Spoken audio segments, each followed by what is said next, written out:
最後咧要同大家講一個今年最唔好嘅位啦。呢個位咧就係喺正我哋嘅東北邊一個五黃廉貞位。呢個位咧係代表一個屋企嘅小主人，男嘅小主人。咁如果你屋企有小朋友，尤其是係男性嘅小朋友咧，更加要睇緊啲去啦。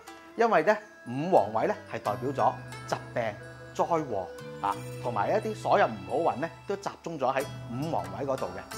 咁我哋點樣要處理呢個五黃位會比較好咧？我哋一定要小心啲。如果唔係咧，我哋會弄巧反拙，令到呢個五黃位咧催旺咗嘅。我哋要喺五黃位上邊咧，要將佢化咗佢。點樣化法咧？我哋要用六帝錢，記住係六帝唔係五帝，因為咧五同五佢相對咧係一個叫同我者，佢哋係會生嘅，所以我哋要用六帝錢。跟住咧，我哋仲要掛一個葫蘆喺度收煞。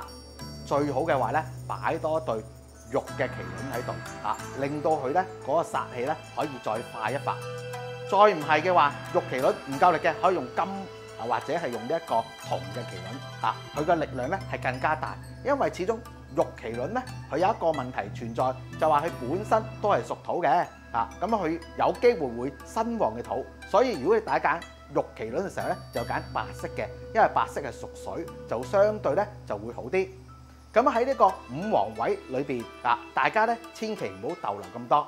如果呢個位咁啱喺今年嘅廁所位咧，即是話你哋嘅東北位喺呢一個廁所咧，就非常之正啦。點解咧？你哋只要吸埋個廁所蓋，得閒咧就沖下水，同埋咧將道門閂咗佢。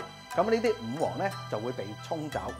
啊，最後咧提一提啦，九宮飛星咧我就講完啦。